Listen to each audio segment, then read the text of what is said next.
ನಮಸ್ಕಾರ. ಲೇಹ್ ಲಡಾಖ್ ಭಾರತದ ಹಿಮಾಲಯ ಪರ್ವತಗಳ ನಡುವೆ ಇರುವ ಒಂದು ತಂಪಾದ, ಸುಂದರ, ಜನಪ್ರಿಯ ಪ್ರವಾಸಿ ತಾಣವಾಗಿದೆ. ಲೇಹ್ ಲಡಾಖ್ನಲ್ಲಿ ನೋಡಬೇಕಾದಂತಹ ಮುಖ್ಯ ಸ್ಥಳಗಳು ಯಾವೆಂದರೆ ಪಂಗಾಂಗ್ ಸರೋವರ, ಕರ್ದುಂಗ್ಲಾ ಪಾಸ್, ದಿಕ್ಸೆ ಮಠ, ನುಬ್ರಾ ಕಣಿವೆ, ಲೇಹ್ ಅರಮನೆ, ಶಾಂತಿ ಸ್ತೂಪ, ಮ್ಯಾಗ್ನೆಟಿಕ್ ಹಿಲ್ ಮತ್ತು ಇದು ಪ್ರಮುಖ ಸ್ಥಳಗಳು. ಮತ್ತು ದ ಹಾಲ್ ಆಫ್ ಫೇಮ್, ಇದು ಪರ್ವತ ಶ್ರೇಣಿಗಳಲ್ಲಿ ಯುದ್ಧ ಮಾಡುವ ಸೈನಿಕರ ಉಡುಗೆ ತೊಡುಗೆ, ಸಾಹಸಗಳು ಮತ್ತು ಶಸ್ತ್ರಾಸ್ತ್ರಗಳನ್ನು ಇಟ್ಟಿರುವಂಥ ಒಂದು ಮ್ಯೂಸಿಯಂ ಆಗಿದೆ. ಪಂಗಾಂಗ್ ಸರೋವರ ನೀಲಿಯ ಬಣ್ಣದ ಸುಂದರ ಸರೋವರ. ಅಲ್ಲಿ ಶಿಬಿರಗಳು ಇರುತ್ತವೆ. ಊಟ ತಿಂಡಿಯನ್ನು ಒದಗಿಸುವ ಹೋಟೆಲ್ಗಳು ಕೂಡ ಅಲ್ಲಿ ಸಿಗುತ್ತವೆ. ಅತ್ಯಂತ ಚಳಿ ಇರುವ ಶೀತ ಪ್ರದೇಶಗಳಲ್ಲಿ ಒಂದಾಗಿದೆ. ಇಲ್ಲಿ ಆ ಸುಂದರ ಮನೋಹರವಾದಂತಹ ಪರ್ವತ ರಾಶಿಗಳು ಮತ್ತು ಪುಟ್ಟ ನದಿ ಸರೋವರವನ್ನು ಮನದಣಿಯೇ ನೋಡಬಹುದು. ಅಷ್ಟು ಸುಂದರವಾದಂತಹ ಒಂದು ಜಾಗ. ಶೀತಲ ಮರುಭೂಮಿ ಕೂಡ ಹತ್ತಿರದಲ್ಲೇ ಇದೆ. ಕರ್ದುಂಗ್ಲಾ ಪಾಸ್ ವಿಶ್ವದ ಅತ್ಯಂತ ಎತ್ತರದ ವಾಹನಗಳು ಸಂಚರಿಸುವ ಮಾರ್ಗಗಳಲ್ಲಿ ಒಂದು.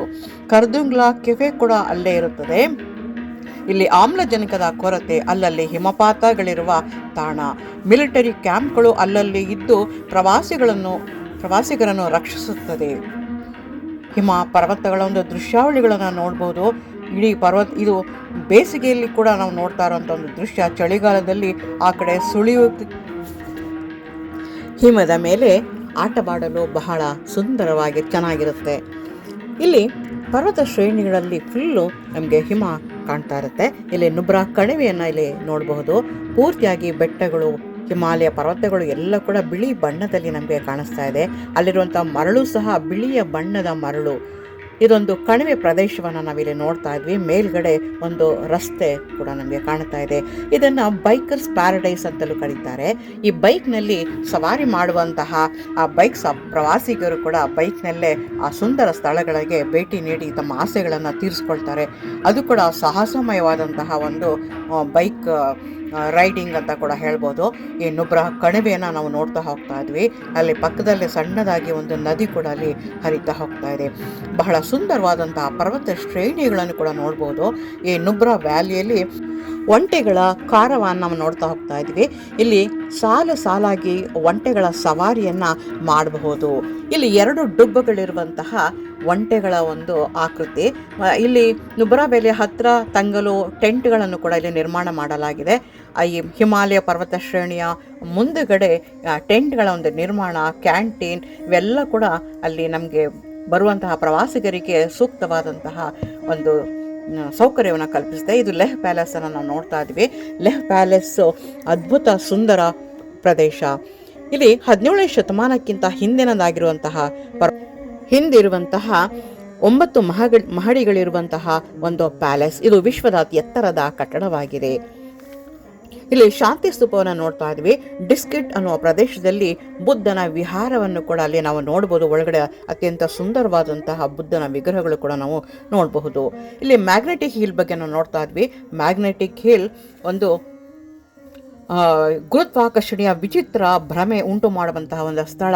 ಈ ಮಾರ್ಕ್ ಮಾಡಿರುವಂಥ ಪ್ಲೇಸ್ಗಳಲ್ಲಿ ವಾಹನಗಳನ್ನು ನಿಲ್ಲಿಸಿದ್ರೆ ಅದೇ ಆಟೋಮೆಟಿಕ್ ಆಗಿ ಮುಂದಕ್ಕೆ ಚಲಿಸುತ್ತದೆ.